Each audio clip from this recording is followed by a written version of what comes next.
নমস্কার বন্ধুরা, আমার এই ভিডিওতে তোমরা সবাই অনেক অনেক স্বাগত।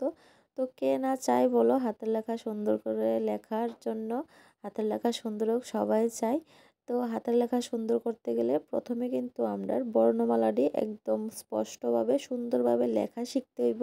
তো আজকে আমি তোমাদের সাথে ব্যঞ্জন বর্ণটি একদম সুন্দরভাবে লেখার চেষ্টা করুম, যেভাবে লেখলে তোমরা হাতের লেখা 100% সুন্দর হইব।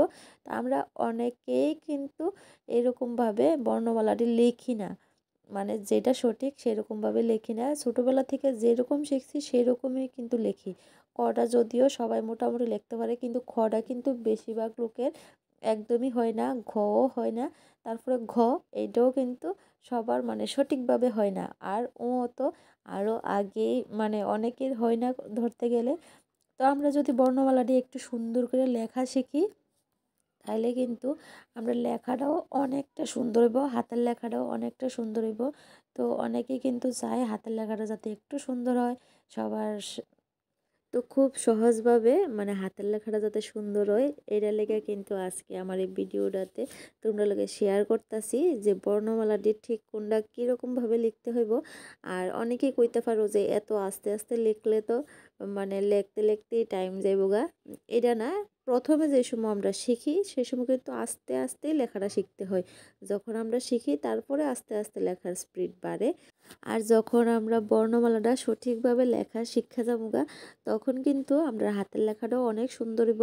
আর এদিকে দেখো, মূর্ধন্যটা কিন্তু অনেকেই ভুল করে দন্তন্যর মতো লেখ খেলায়। তো দন্তন্য আর মূর্ধন্যর মধ্যে কিন্তু অনেকটাই পার্থক্য আছে। তো সব কয়টা অক্ষরে কিন্তু মানে স্পষ্টভাবে লেখা শিখতে লাগবো আগে। তো যা ওখানে আমার ভিডিওটা দেখতেছো, আমার ভিডিওটা দেখার সাথে সাথে ট্রাই করো। আর যারা একদম ছোট খালি লেখা শুরু করব, তারার উদ্দেশ্যে কইতাছি, যারা মা বাবারা আছে, তোমরা প্রথম থেকেই লেখাটা যাতে একটু সঠিকভাবে লেখে সেইটা লেখানোর চেষ্টা করো। তাইলে বড় হইলে পরে আর লেখা নিয়ে কোনো সমস্যা হইতো না। আমরা পড়াটা যেমন তেমন পড়ার লগে কিন্তু লেখাটাও ম্যাটার করে। কারণ যখন আমরা হাতের লেখাটা ভালো হইব, তখন পরীক্ষার হলে যখন টিচার খাতা দেখবো, একসাথে তো আর একটা খাতা দেখে না, অনেকটি খাতা দেখে। যখন দেখবো যে তোমার হাতের লেখাটা অনেক সুন্দর, টিচার কিন্তু খাতাটা দেখতেও মানে একটা পজিটিভ মাইন্ডে খাতাটা দেখবো, তোমার মার্কটাও একটু বেশি আইব। কিন্তু যদি তোমার হাতের লেখাটা হিবিজিবি থাকে, লেখা সুন্দর না হয়, টিচার কিন্তু মানে খাতাটা দেখে মাথা চইরা যাইব গা। তো খাতার নাম্বারটাও কিন্তু লেখার লেগে অনেকটা কমায়। তো পড়ার সাথে সাথে কিন্তু আমরা হাতের লেখাটাও অনেকটা ম্যাটার করে। তো হাতের লেখা সুন্দর করা কিন্তু একটা পড়ার মধ্যে একটা পার্ট। তা আমরা অনেকেই কিন্তু চাই যে হাতের লেখাটা একটু সুন্দর করে লেখনের, যাতে সবাই আমার হাতের লেখাটা দেখা কয় না হাতের লেখাটা অনেক সুন্দর হয়েছে। তো নেক্সট টাইম এই রিলেটেড আরও অনেক ভিডিও আইব।